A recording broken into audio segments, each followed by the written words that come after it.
TMC high school മൈതാനത്ത് സംഘടിപ്പിച്ച ജില്ലാ ജൂനിയർ ബോയ്സിന്റെയും ഗേൾസിന്റെയും softball championship AP Anilkumar MLA ഉദ്ഘാടനം ചെയ്തു. ജനങ്ങൾക്ക് പരിചിതമുള്ള ഒന്നല്ല എങ്കിൽ പോലും സോഫ്റ്റ് ബോൾ ഫ്യൂച്ചറിൽ ഭാവിയിൽ ഏറ്റവും നല്ല നമ്മുടെ ഒരു മത്സരമായി മാറുമെന്നുള്ള കാര്യത്തിൽ സംശയമില്ല. ഇന്ന് ദേശീയ തലത്തിലും ഇന്റർനാഷണൽ ലെവലിലൊക്കെ സോഫ്റ്റ് ബോൾ മത്സരങ്ങൾ നടക്കുന്നു. നമുക്ക് എല്ലാ കായിക മത്സരങ്ങളിലും കഴിവ് തെളിയിക്കുക എന്നുള്ളത് ഏറ്റവും പ്രധാനപ്പെട്ട കാര്യമാണ്. ഇവിടെ സോഫ്റ്റ് ബോളിൻ്റെ കാര്യത്തിലും നല്ല കഴിവുള്ള മിടുക്കന്മാരും മിടുക്കികളും ഉണ്ട് എന്നുള്ളത് ഏറെ സന്തോഷം നൽകുന്നു. നിങ്ങൾക്ക് എല്ലാവർക്കും വിജയാശംസകൾ നേരുന്നു.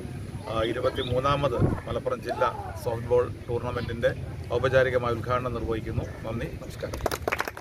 വാശിയേറിയ മത്സരത്തിൽ ആൺകുട്ടികളുടെ 10 ടീമുകളും പെൺകുട്ടികളുടെ 7 ടീമുകളും പങ്കെടുത്തു. കേരള സോഫ്റ്റ് ബോൾ അസോസിയേഷനും മലപ്പുറം സോഫ്റ്റ് ബോൾ അസോസിയേഷനും സംയുക്തമായാണ് മത്സരങ്ങൾ സംഘടിപ്പിച്ചത്. School PTA president AK Shihabuddeen അധ്യക്ഷത വഹിച്ചു. SMC chairman P Sirajuddeen, Shihab Mukkannan, M Shanavas, K Rajeesh തുടങ്ങിയവർ പങ്കെടുത്തു. N4 news, Wandoor. കിഴക്കൻ ഏറനാടിന്റെ മലയോര മണ്ണായ നിലമ്പൂരിന് ഇനി കാഴ്ചമങ്ങില്ല.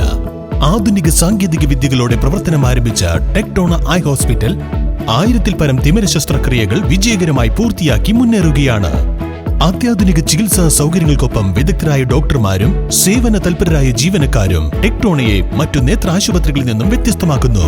തിമിര ശസ്ത്രക്രിയ, vitreoretina, cornea, paediatric ophthalmology, glaucoma, general ophthalmology, operation theatre, lab, pharmacy തുടങ്ങിയ നിരവധി വിഭാഗങ്ങൾ. അന്താരാഷ്ട്ര നിലവാരത്തിലുള്ള വിവിധയിനം ലെൻസുകളും ഫ്രെയിമുകളാലും നിറഞ്ഞിരിക്കുന്ന ഒപ്റ്റിക്കൽ വിഭാഗം, വിശാലമായ കാർ പാർക്കിംഗ് സൗകര്യവും. ദിവസവും രാവിലെ 9 മണി മുതൽ വൈകുന്നേരം 7 മണി വരെ. ടെക്ടോണ eye hospital, Ooty road, Nilambur, Chanthakkunnu.